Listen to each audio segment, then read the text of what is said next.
Do you want to have fun building your own Micropower FM radio station? Keep watching and I'll give you a few tips. It is super simple and you can build it on a small block of wood with drawing pins to mount the components. No circuit board required. This is a quick look and you might be a bit puzzled about the construction. I've kept it ultra simple. All I used was a piece of salvaged wood and some drawing pins. I've soldered onto the drawing pins. These are actually the type of drawing pins that had paint on their head, so I just used a file and filed away the paint, and that gave a nice shiny surface that you can solder to. There's even colours there, so if you wanted to you could colour code it for different things like positive and negative. Anyway, I didn't. I was lazy, so these colours are just random. Drawing pins are too big for ICs, but they're okay for normal leaded components. Another potential issue is radio circuitry. Can you actually build working VHF radio circuitry using them? Normally the answer would be no, because with VHF the wavelengths are very short, and for circuits to work your wires also need to be very short. I've overcome that problem by using the drawing pins only for parts of the components that are at 0 RF potential. That is things like the ground and the supply rail, and for those it doesn't matter that you're using drawing pins. Because there's a lot of earth and supply rail connections, the arrangement is actually quite rigid, even though the RF part of the circuit is just up in the air, with leads fairly short. The very simplest FM bugs can be built with one transistor only. That is an RF oscillator with audio applied to the base to cause a bit of frequency variation. An example of that circuit is here. It's very much a compromise. First of all, there might not be enough audio drive coming from the microphone, so the audio may be very quiet. And the other thing is that there's no stages of RF amplification, so it's fairly low power. Another issue is the antenna is connected straight to the oscillator circuit, so that if you touch the antenna, then the frequency will drift, possibly by several megahertz. So you can't be using this type of arrangement as a handheld wireless microphone, as it will drift in frequency as the antenna is moved around. So a circuit like this, it is a very simple FM bug. You can build this and it will work, but it may not be very stable in frequency and the audio may be weak. But you don't need to add too many more parts to be getting some performance improvements. 89.9 The Light. Positive radio. Different versions. It's hard to tell whose story this is. What makes a story someone's story? Here's an example with a 3-transistor FM transmitter, and that's the basis of the one that I'll be describing today. And I will describe each stage in detail. I should mention that it's basically a copy of Talking Electronics FM Bugs wireless microphones. There's ones called the Ultima and Amoeba. They're quite similar circuits. There's a few small variations, but if you're in Australia, you might be familiar with these Talking Electronics books that were sold in the 80s and 90s for quite cheaply. If you're not, it doesn't matter, because all this stuff is on the Talking Electronics website, and there's updates that are more recent than that. So if you want full circuit descriptions and explanations of why certain values are what they are, then I definitely recommend the Talking Electronics website. I'm not going to go into all that detail here, but I will talk about a few things. Our first stage here is the audio amplifier or microphone amplifier, and you've got a audio signal coming from the electret microphone insert. In other words, one of these. And that needs some power applied because there's actually an amplifier transistor built in here. Needs a bit of power, draws a very small amount of current, so I've got a 100k resistor here. And the audio comes out, is coupled through this 22 nanofarad capacitor to this one transistor audio amplifier stage. Now, the amount of gain you need with this depends on its use. If you are close talking this microphone, then you don't want much gain. Because if you do have too much gain, then it will just overmodulate, it will be distorted, and the audio won't be very clear at all. So for that, you need a higher value of resistor. The resistor here depends on the supply voltage. Higher the supply voltage, higher the value of resistor. So higher value of resistor for least current going into this, and if you don't want the microphone to be very sensitive. On the other hand, if you are using it for, let's say you wanted to pick up your voice a little bit further away, so you're not close talking the microphone, then you'd go with a somewhat lower value of resistor. Instead of 100k, you might make it 47k. Or if you wanted really good sensitivity, like you're trying to hear sounds in a room or bird sounds, maybe you could put one of these remotely up in a tree and hear bird sounds. Anyway, if you want to do that sort of stuff, then even more sensitivity would be better, and you might drop the resistor value down to, say, 22k. Also depends a little bit on your electret microphone element. So this value is not critical, but it needs to be a lower value for greater sensitivity and a higher value for less sensitivity. If you're playing radio DJ, then a higher value would be better, as you don't want to be picking up all the extraneous room noises and echoes. Anyway, we've got this one transistor audio amplifier, very simple. I've got a BC547 transistor. It's commonly used in Australia, but another type, 2N3904 or 2N2222, all suitable. And this is it right here.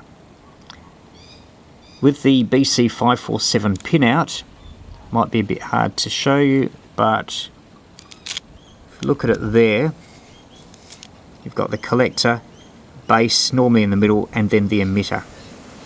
So think of it like the letter D when you're looking from the top, C, B and E. Now some transistors will have different pinouts, the collector and the emitter especially might be the other way around, but normally the base is the center. And I'll just show you a close-up of some of the components around the microphone. This was the 100k resistor I mentioned before, a coupling capacitor, 22 nanofarad, which on the circuit is right here. If you wanted to emphasize the bass in your audio, you might go for a slightly higher value, like maybe 47 nanofarad, maybe even 100 nanofarad. If you wanted to only emphasize the highs, then you'd go even lower, like say 10 nanofarad. Anyway, this is a one transistor microphone amplifier stage. Its purpose is just to boost the audio from the microphone to a bit louder, and then it passes on to our next stage. Now this is really the heart of the transmitter. As I mentioned before, you could actually build a one transistor transmitter just using this transistor alone. This is a radio frequency oscillator.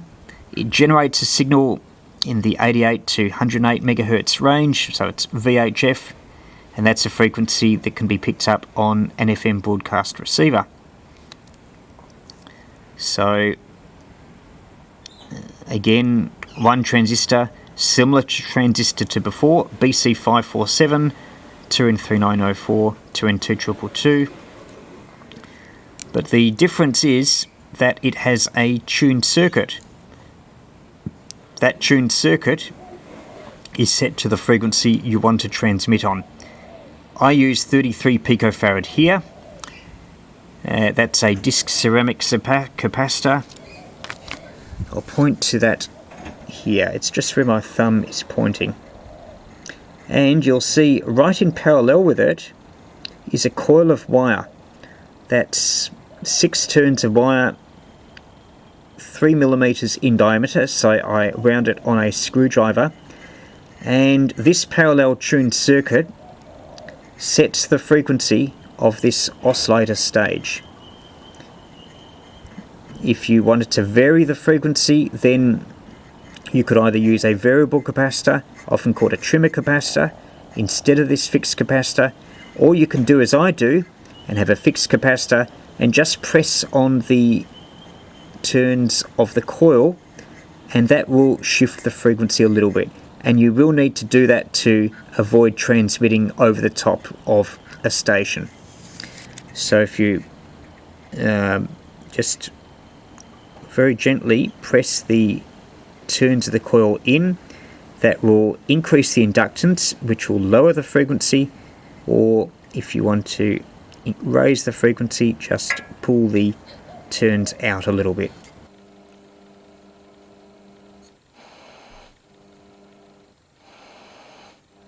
This is enamelled copper wire. You can get it from old transformers.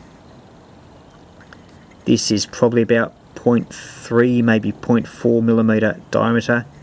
Maybe better if you've got something slightly thicker, that will be more rigid, and the more rigid it is, the less frequency drift. I spoke about the amplifier before for the audio. Supposing you want to play music, and let's say that it's music you created yourself, so there's no copyright issues, then you might have a output of a mixer box connected to here. You may not even need this stage. If you've got enough audio level, you might be able to just feed it straight into here. I would suggest a potentiometer so you can adjust the audio level so the fidelity is okay. You might even build a little box so you've got two sockets, one input from the microphone, one from your audio or music source, and therefore be able to transmit real radio programs.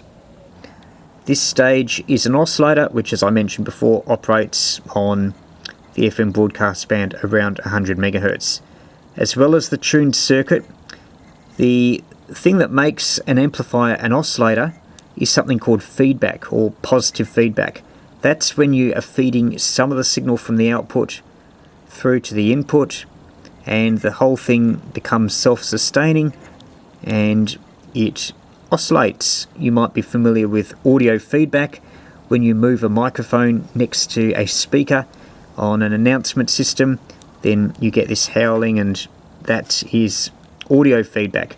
Well, this oscillator uses feedback. We can't actually hear it. It's a radio frequency, and in this case it's useful because it's on a frequency in the FM broadcast band, which is what makes this a transmitter. And the little capacitor you see, 10 picofarad, it's connected from the collector to the emitter. That is the part that causes the feedback. If you took that out, the oscillator would stop. And a few of the other components, we've got the base here. This is connected to ground. Now I should mention that ground is all these connections along here. You can see a wire joining them. Ideally they should be grouped even closer together to what I've got here, but at least all the ones in the transmitter are grouped to the same point, which is desirable. You want to lessen these leads because each lead, or each millimeter of lead, is a bit of stray inductance, which is not desirable for a VHF or UHF radio transmitter. Anyway, we've got a capacitor from the base down to ground. That's 1 nanofarad. got a resistor here that provides bias current for the base that goes from the supply rail, and all along here is actually the supply rail. So this is around 6 volts, and you can see that the various stages are getting their supply from them. Like here, this is our 100k, which goes straight to our electric capacitor, gives that a little bit of current. We've got a lower value of resistor, 22k, that goes to the collector of our microphone audio amplifier. Here we don't actually have a resistor, we've just got the supply connected direct to the collector of the oscillator transistor via the tuned circuit that I mentioned before. If you wanted to, you could connect an antenna wire just to the collector here, and you would actually have a functioning transmitter. It would sound quite good, but the problem is that with the antenna wire like this, as you move it around, the frequency will drift. There may even be some feedback problems of floating RF. So it's better to have another stage where you can connect your antenna to. Sometimes it's called a buffer stage. Other cases, if you expect a bit of amplification from it to make the signal stronger, then it's an RF power amplifier. There's really not very many parts in this either, but in this case I'm using a metal transistor. It's quite an old type, it's called a 2N2369, and that is actually a VHF transistor. These two transistors here, the BC547s, are more audio transistors. They do operate on VHF, but only really as an oscillator. As an amplifier, they don't have much gain, whereas a special VHF transistor, it's still not very powerful, it's still a small signal transistor, but it will give you some amplification compared to if you try to use an audio transistor in this part of the circuit. We haven't looked at the circuit diagram for a while, so we'll do just that. Just to recap, the middle stage you see here is the oscillator stage. It generates your signal on about 100 megahertz. Hopefully you can tie this up with what I showed you on the board. This was our 1 nanofarad capacitor. The 10 picofarad, this is the one that provides the feedback between the collector and the emitter. 47k resistor on the base provides some bias, and the tuned circuit which determines the frequency this is operating on is our 33 picofarad and inductance. And here's our 10 picofarad. So that's a quick rundown of the oscillator stage. The final stage is the RF amplifier. You can use other types of RF transistors. A PN3563 is okay, a 2N2369. If you have a look at the Talking Electronics website, there's many different transmitter circuits. One or two of them actually has a BC547 in this part of the circuit. That may work if you don't have any other parts, but the difficulty is that you'll get almost no amplification from it. But a benefit is, though, even if you do have that, is that you've got a bit of isolation between your antenna and your oscillator. And since this is a free running oscillator, its frequency is determined by this tuned circuit here. It's not crystal controlled, it's not direct digital synthesis or anything clever like that. This is so vulnerable to frequency instability. So whatever you can do to make this stable is a good thing, and the sorts of things you can do is try and have some electrical shielding, try and build things rigid, and try and have isolation between subsequent stages, in this case the antenna and the oscillator. Anyway, I should mention the main parts of the circuit. There's another tuned circuit here. This is actually identical to what you see here, and I'll just show you that here. I'm pointing to it there, and you can also see the 33 picofarad. And I've spread the turns out. The reason for that, spreading the turns out reduces the inductance a bit. I had a field strength meter and I was measuring the output of this, just giving a relative indication anyway, and I found that when I spread the turns out, that made this resonant with the capacitor and it gave you increased output. So yeah, basically with this type of transmitter, there's the tuned circuit here which sets the frequency that you're transmitting on, and then this stage here, a tuned output stage where you pull or compress the coil until you get a peak on the output. There's another coil here, and that's close round. This is much less critical. This is about 12 turns. This is it on the diagram, and that just goes between the power supply and the output tuned circuit. Anyway, that operates as a radio frequency choke, so it just isolates the RF. You don't want RF to be getting in on the supply line, and to help with that as well, it's important that there's a capacitor between the supply line and the ground. The lead should be as short as possible. It's okay to have several capacitors at different parts of the circuit. I've used a 10 nanofarad there. I think the original circuit was 22 nanofarad. Either is okay. It's a bit hard to see, and the wires are a bit long for a VHF circuit, but you can see a capacitor on the board right at the bottom. And I've actually got another one right here in the middle of the screen. And this, by the way, is the RF choke.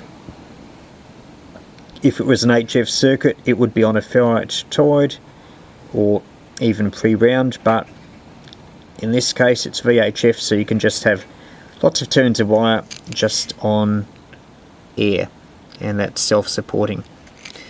And these leads here is the supply which goes to your, well, you can use 6 volts, maybe 9 volts, maybe even 3 volts, but it might not oscillate as readily down at 3 volts. So I'd suggest 4.5, 6 volts is what the books have said for this. If you're building a power amplifier, it's easier to get RF power output if you've got a higher supply voltage, but you don't want to exceed the ratings of the transistor, otherwise it will get hot and blow up. But within that, with more voltage, generally you'll get more RF output power. If you double the voltage, you may quadruple the power. But bear in mind, these are intended to be very low power FM transmitters. But if you're on a farm or a very sparsely populated area, then yes, you might put 12 volts on here. That will increase the output power significantly. You might get 4 times the output and possibly double the range. I'm not suggesting you do it, but yeah, basically enough amplification, good impedance matching, suitable transistors, and an appropriate supply voltage is how you can get more power from these little transmitters. But of course, RF power isn't the be-all and end-all. The antenna is important, and in this case I'm using a piece of wire here, half a wavelength, so it's about 1.6 meters, that will have a high impedance, and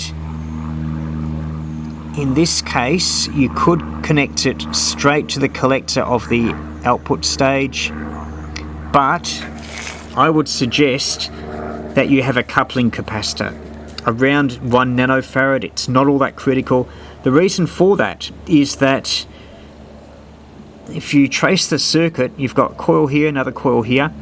The collector is at DC supply potential, so it's your full 6 volts here.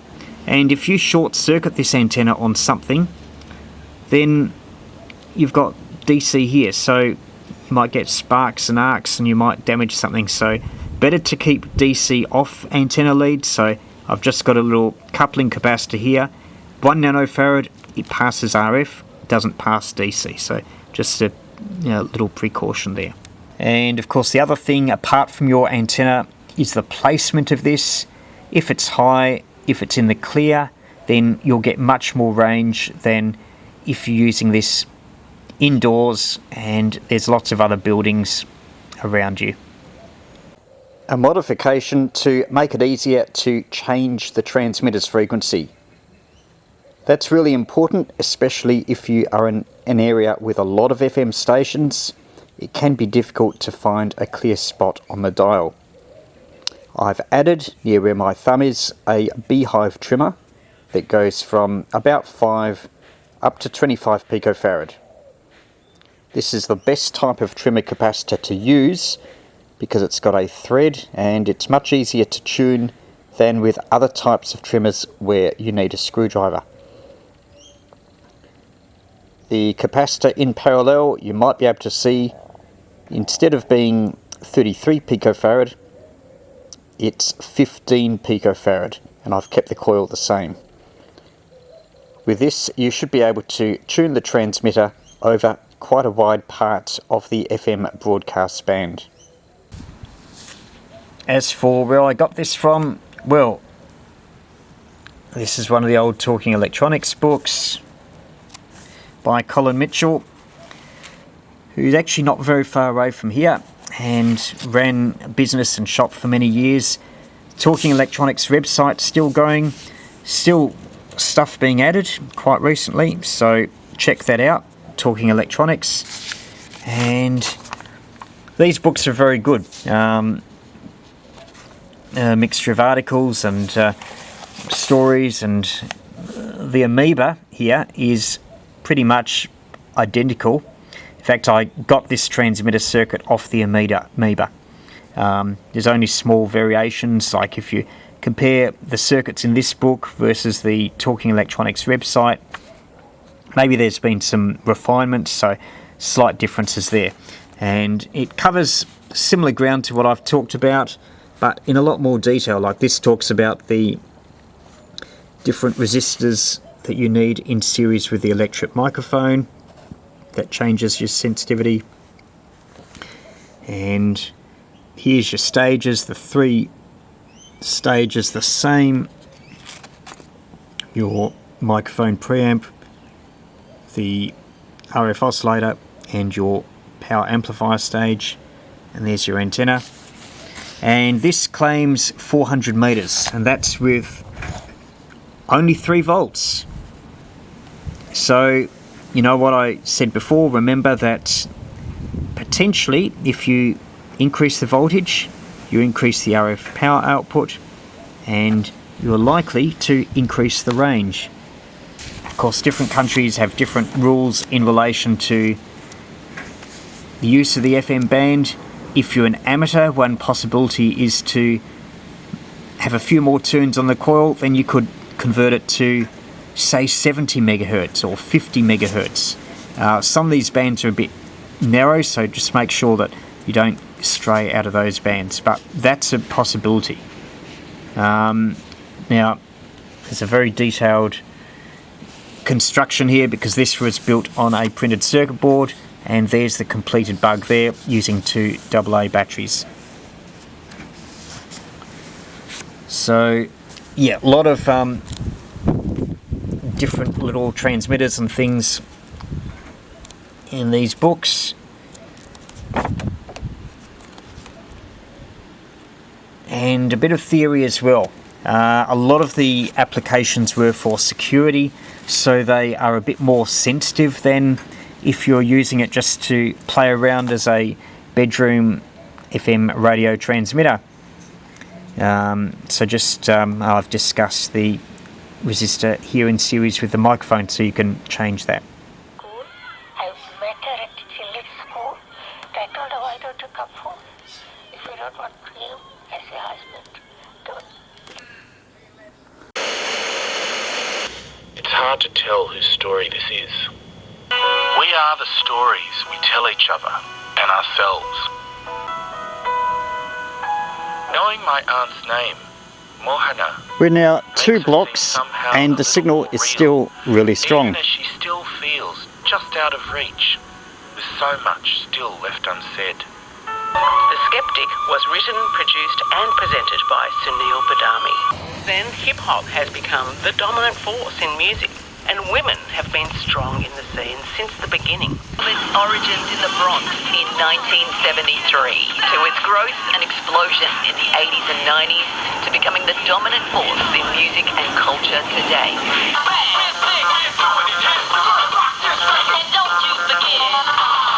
Educated rapper, his fingers start to snapper and my hands start to clapper every time that I hear everything he says. Cheeky fun and a heap of feisty femininity to the genre that connected instantly with a big audience.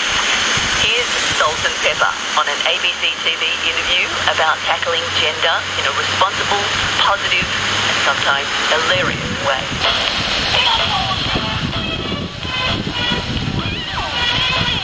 Break the hell out. So that's not my strategy, not the game I play. And I think because of that, fans feel kind of more incentivized, perhaps, or encouraged. Singer Vivi Rexha was playing a sold-out concert to a hometown crowd last night here in New York City when the incident happened. Think bigger. Alright. A couple of times in a year, it's just a real touchdown. Impossible is The Handmaid's Tale, and I think that says something very different about you and I. You've got to just kind of like, you know, do things for the good of the whole assemblage. Whereas Rage is, you know, he's kind of into existentialist philosophy, a bit of Marx, and he kind of is trying to buck against this system. What are the limitations of this? Well, it is very low power, so your transmitting range will be less. The audio may be quieter than with the normal FM broadcast stations. You may also find a bit of frequency drift, as this isn't quite as stable as a commercially made synthesized DDS crystal locked transmitter. Still, I think you'll have a lot of fun, and the audio clarity from these can be surprisingly good. So that's it with this small FM transmitter. I've mainly described it just to show what you can build with just drawing pins and pieces of wood. You don't need circuit boards if you're just using discrete components, and if you're careful with the layout, so if you've got the RF part of the components soldered together, then you can still get away with building a VHF circuit just on this very simple technique. It's very cheap as well. Have a look at the Talking Electronics website, browse the articles and put something together. And I'd love to hear your experiences. Please comment below on how you went. If you want to get even longer distances, still with low power, but on the amateur bands, then check out the 3 books I've written on the topic: Minimum QRP, Hand-Carried QRP Antennas, and More Hand-Carried QRP Antennas. Details on my website at VK3YE.com.